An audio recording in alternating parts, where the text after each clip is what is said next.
Blessed are those who hunger and thirst for righteousness, the hunger that heaven rewards, holy path insights.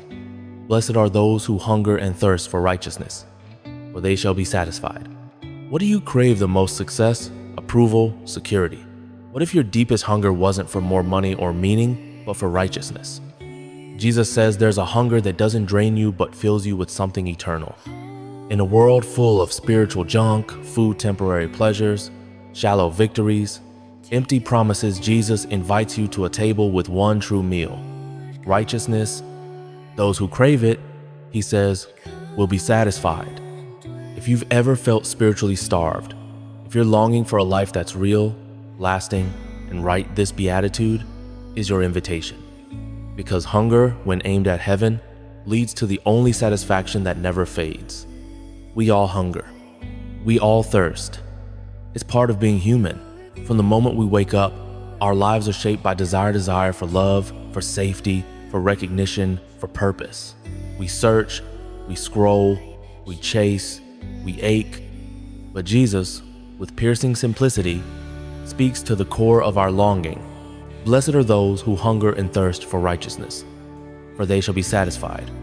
This is not a metaphor for mild interest. This is hunger. This is thirst. This is craving at the level of survival. Jesus isn't blessing those who casually wish the world were better or hope to someday live a moral life. He's blessing those who long for righteousness, the way a starving person longs for food, the way a person in the desert craves water. The word righteousness can sound abstract, but in Scripture, it's intensely real. It means being aligned with what is right, true, and holy in both personal character and societal justice. To hunger and thirst for righteousness means to ache for a world made right, starting in your own heart.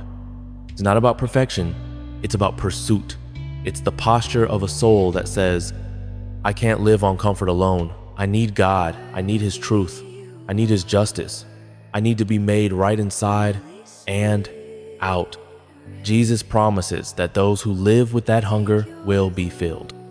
Not with what the world offers, not with temporary relief, but with the deep satisfaction that comes only from being in right relationship with God and others.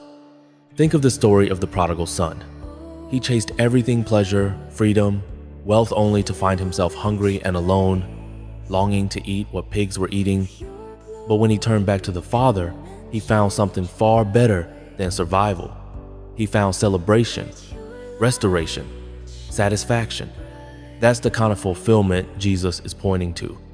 It's easy to hunger for lesser things: the next promotion, the next follower, the next thrill, the next distraction.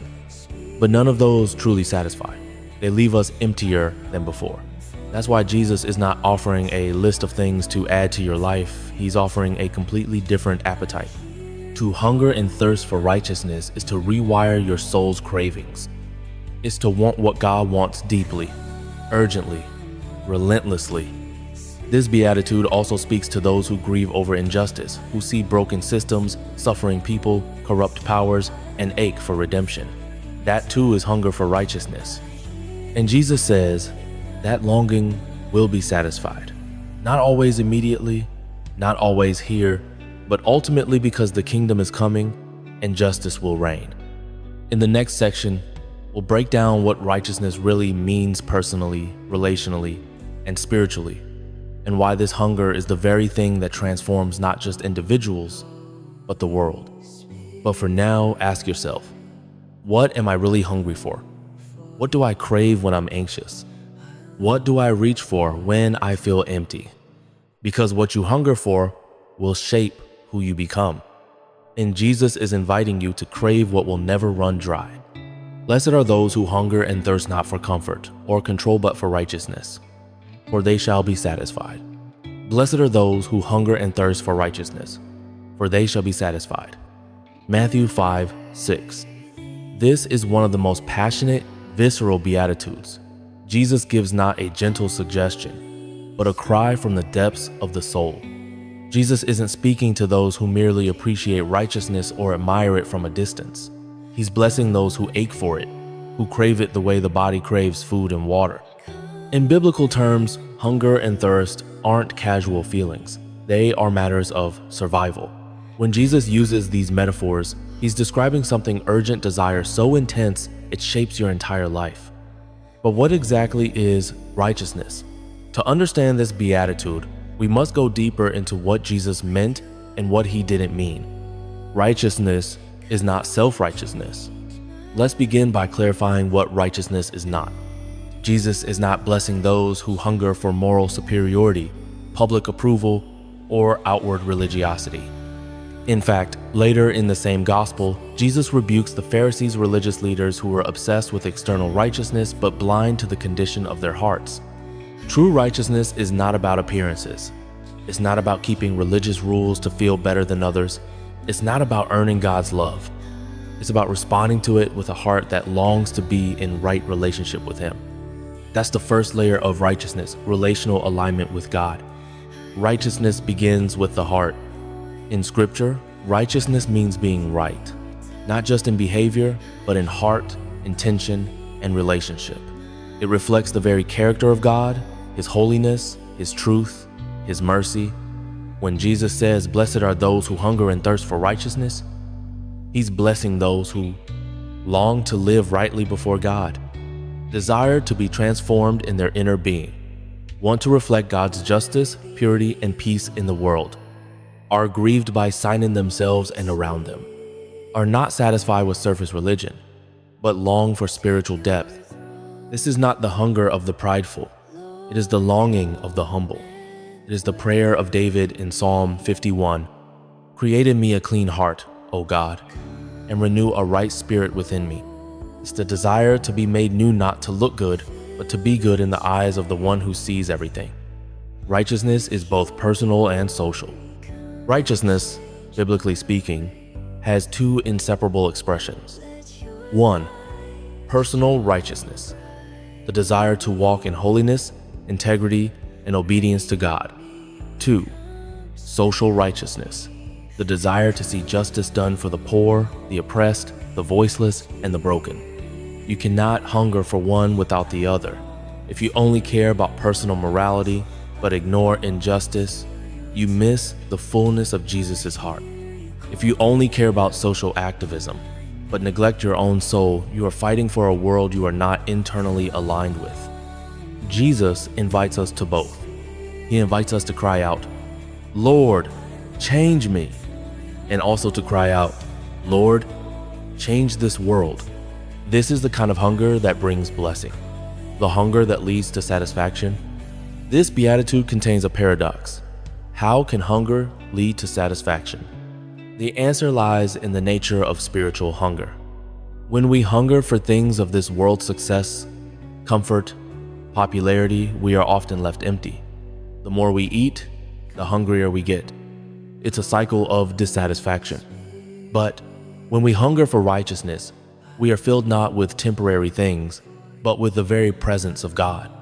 Psalm 107:9 says, "For He satisfies the longing soul, and the hungry soul He fills with good things." The more we seek Him, the more He gives. The more we crave righteousness, the more our hearts are formed in holiness. And the more we are formed in holiness, the more we become whole. This hunger never leads to frustration, it leads to fulfillment. What satisfaction looks like. Jesus' promise is not vague. He says, "They shall be satisfied." But what does that mean? It means peace with God that surpasses understanding, a clear conscience, and deep inner rest, joy that circumstances cannot steal, a sense of purpose anchored in truth, alignment between what you believe and how you live, the hope that justice will prevail even when we can't see it yet. Satisfaction is not comfort without trouble, it's confidence in the middle of it. It's knowing you are pursuing what matters most, even if the world doesn't applaud it. This beatitude is a lifelong calling. This beatitude is not a one-time moment, it's a lifelong appetite. Spiritual hunger doesn't go away, it deepens. And that's a good thing, because when we keep hungering for righteousness, we stay dependent on God. We stay open, we stay humble, we stay alive. The problem is not spiritual hunger. The problem is when we numb it, ignore it, or try to fill it with other things. This beatitude reminds us, stay hungry, stay thirsty, God will not disappoint you. We'll explore how this beatitude connects to real life, how hungering and thirsting for righteousness shapes your decisions, your relationships, your work, and your response to injustice. Because hunger for righteousness is not just a personal desire, it's a force that can change the world.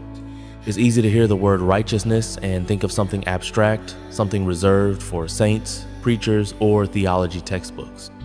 But when Jesus says, "Blessed are those who hunger and thirst for righteousness," he isn't just talking about a spiritual ideal. He's talking about something that affects your everyday decisions, your relationships, your priorities, and even how you see the world. In fact, hungering for righteousness is not just a religious experience, it's a lifestyle. Righteousness at home, integrity in the smallest spaces. True righteousness begins not in public, but in private. It starts in the places where no one is watching: our homes, our daily routines, our conversations with the people closest to us. Hungering for righteousness means speaking truth even when it's inconvenient, treating your spouse or children with patience and grace, choosing humility in moments of conflict, apologizing sincerely when you've caused harm, being the same person behind closed doors as you are in public. This kind of integrity becomes a foundation for peace and trust. And while it may not win applause, it creates the kind of life that Jesus calls blessed. Righteousness in relationships, choosing what's right over what's easy. In relationships, whether romantic, professional, or platonic, there are constant opportunities to either drift into selfishness or lean into righteousness. Righteousness in relationships looks like being honest instead of manipulating, listening without interrupting, speaking with kindness instead of sarcasm, forgiving quickly, even when it's undeserved, refusing to gossip or entertain harmful conversations. It means valuing people for who they are, not what they can offer. It's seeing others not as obstacles or tools, but as image bearers of God. When you hunger for righteousness, you begin to love people not for what they give you, but because of what Christ has done for them. Righteousness at work, excellence with integrity. For many of us, our workplace is where we spend the majority of our time. And it's one of the most powerful places where hunger for righteousness can be lived out. It shows up when you do the right thing, even when it costs you. You speak up for someone being mistreated. You refuse to cut corners or hide mistakes. You treat coworkers with respect, regardless of their title. You work hard not for status, but because excellence honors God. Righteousness at work doesn't mean being perfect. It means showing up with character, with consistency, and with a heart that says, what I do matters to God.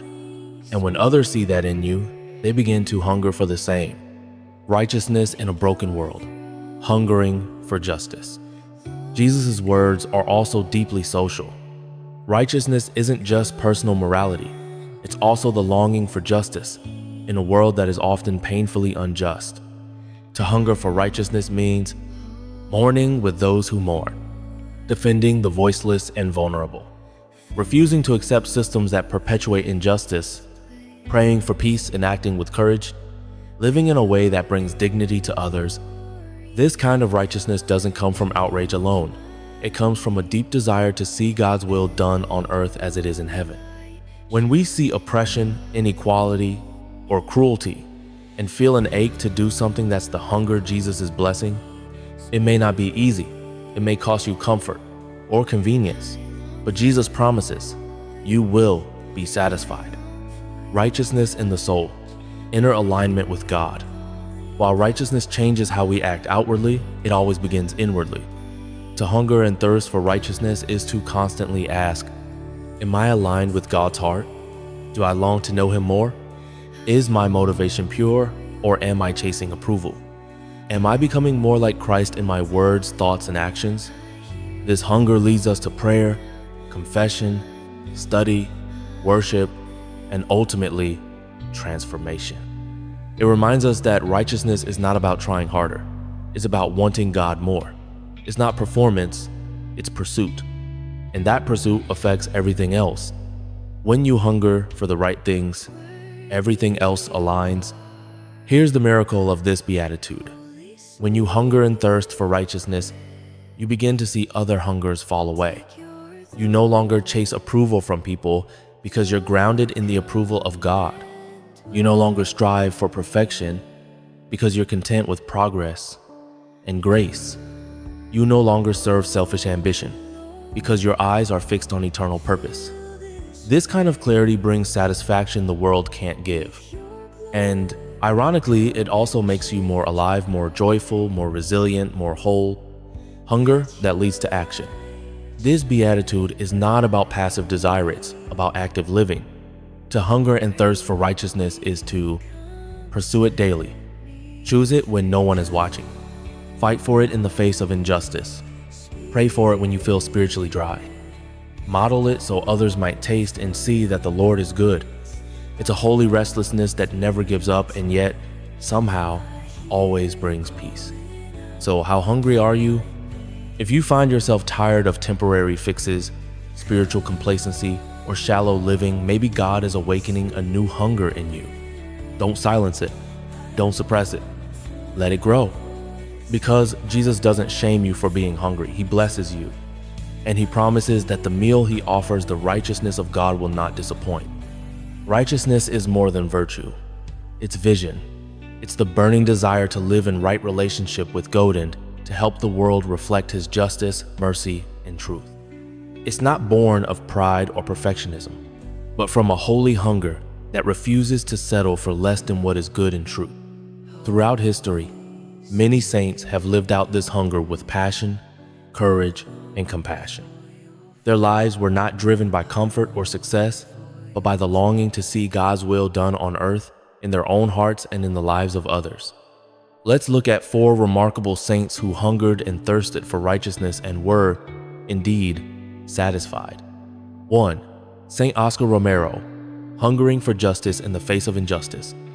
Born in El Salvador, Saint Oscar Romero was a humble priest who later became Archbishop of San Salvador in the 1970s, a time of violent political unrest, corruption, and oppression. At first, Romero was seen as quiet and non-confrontational, but when one of his closest priest friends from Rutilio Grande was assassinated for defending the poor, something changed. Romero's hunger for righteousness ignited. He could no longer remain silent. Week after week, he used his homilies to condemn the government's abuses, speak truth to power, and defend the voiceless. His message was clear. There is no dichotomy between faith and life. To be a Christian is to seek justice for the poor. Though he received death threats, he kept preaching. Though he saw the cost, he kept going. On March 24, 1980, while celebrating Mass, Romero was shot and killed. His blood was spilled on the altar, but his voice echoed louder than ever. His hunger for righteousness changed a nation, and the world recognized it. In 2018, Pope Francis canonized him a saint. Jake 2, Saint Elizabeth of Hungary, hungering for mercy and compassion. Born into royalty in the early 13th century, Saint Elizabeth of Hungary could have chosen a life of luxury and ease.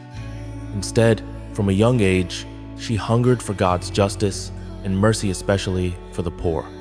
She married young, and her husband supported her charitable heart. She fed hundreds of people daily, built hospitals, and gave away her personal clothing to those in need. After her husband died tragically in war, Elizabeth, though widowed with children, continued to pour herself out for others. She took a vow of celibacy, joined the Third Order of St. Francis, and lived in simplicity. What made Elizabeth different wasn't just her generosity, it was her conviction that caring for the poor was not an option, but a requirement of righteousness. Her longing for justice was relational. She didn't just serve the poor, she saw Christ in them. And in that hunger, she found deep satisfaction, even in her suffering. John 3, Saint Thomas More, hungering for truth over popularity. Saint Thomas More was one of the most brilliant minds in England. As a lawyer, philosopher, and eventually Lord Chancellor under King Henry VIII, he had influence, wealth, and power. But More's allegiance was never to the crown, it was to Christ. When Henry VIII declared himself head of the church in England to justify his divorce and remarriage, Thomas More refused to support him. He could have compromised. He could have protected his position. Instead, he chose righteousness. His hunger for truth led him to resign his position, lose his fortune, and eventually be imprisoned in the Tower of London. In his final letter to his daughter, he wrote, "I die the king's good servant, but God's first." He was executed in 1535, a martyr for conscience and conviction. Thomas More didn't hunger for safety or reputation. He hungered for truth and for the righteousness that comes from obeying God, even when the world disagrees. 4. Blessed Pier Giorgio Frassati, hungering for holiness in a modern world. Often called the man of the Beatitudes, Blessed Pier Giorgio Frassati was a young Italian from a wealthy family who lived in the early 1900s. Handsome, athletic, brilliant, and joyful, he was admired by many. But Pier Giorgio was not satisfied with worldly pleasures. Instead, he hungered for righteousness, a life of prayer, service, and justice. He gave away his money to the poor, visited the sick, and stood up for the rights of workers. He once gave his train fare to someone in need and walked home instead. He attended daily mass, studied scripture, and was deeply devoted to the rosary. When he died suddenly from polio at age 24, his family was shocked to see thousands of poor people line the streets at his funeral. People they didn't even know he had been helping. Pier Giorgio wasn't famous, he wasn't ordained, he didn't start a movement, but he lived with a burning desire for righteousness, and it shaped everything about him. He once said, "Charity is not enough, we need social reform. The gospel is the foundation of justice."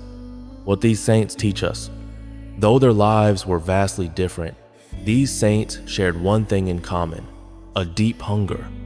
Romero hungered for justice amid violence. Elizabeth hungered for mercy in a world of indifference. Thomas More hungered for truth at the cost of his life. Pier Giorgio hungered for holiness in a distracted world. They didn't live easy lives, but they lived blessed ones.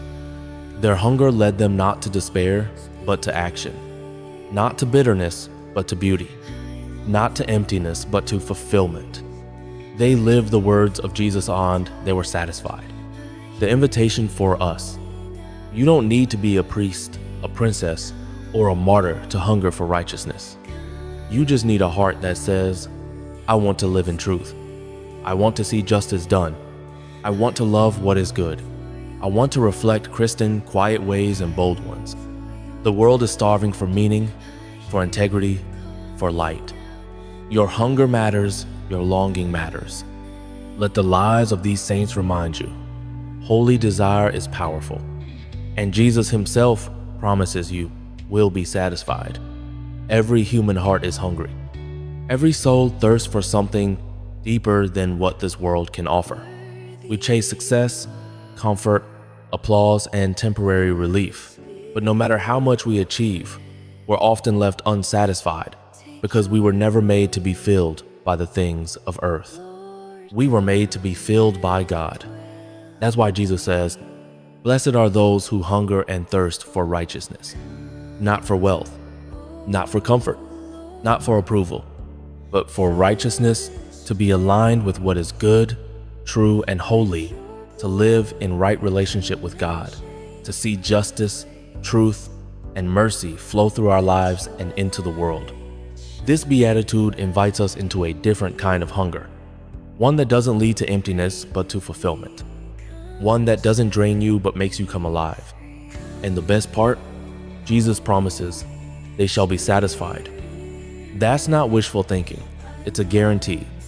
Those who hunger for righteousness, who pursue holiness, who long for justice, who pray, who serve, who love the truth, will be filled.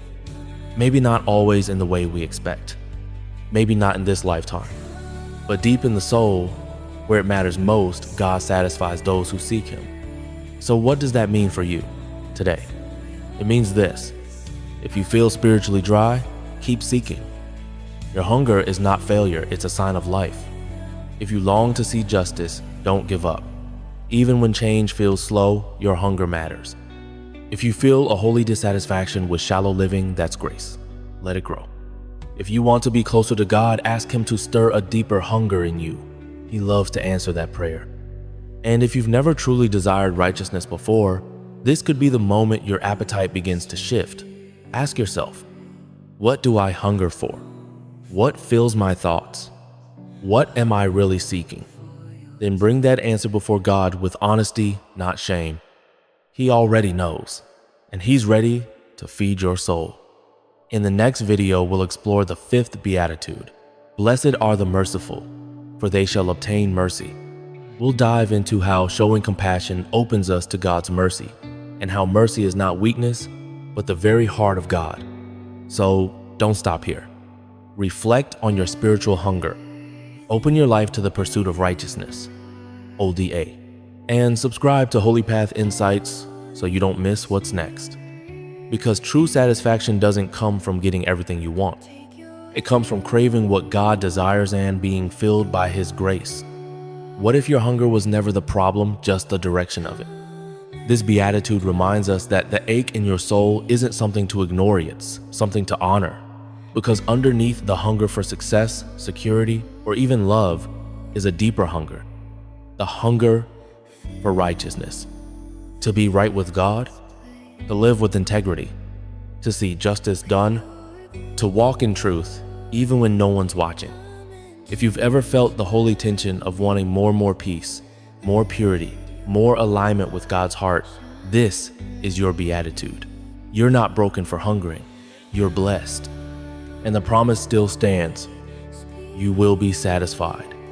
Maybe not with fame, maybe not with comfort, but with something eternal. The joy of walking in the will of God. So today, let your hunger lead you to Him. Don't numb it, don't rush past it, don't silence it, because the hungriest souls often become the most faithful disciples. And those who long for righteousness are the ones who change the world-known surrendered decision at a time. This isn't about being perfect. It's about being willing to crave something deeper, willing to be made whole. As we close, ask yourself, what is shaping my hunger? Am I chasing empty calories or eternal nourishment? And then take the next step. Subscribe to Holy Path Insights. Share this message with someone who's hungry for more.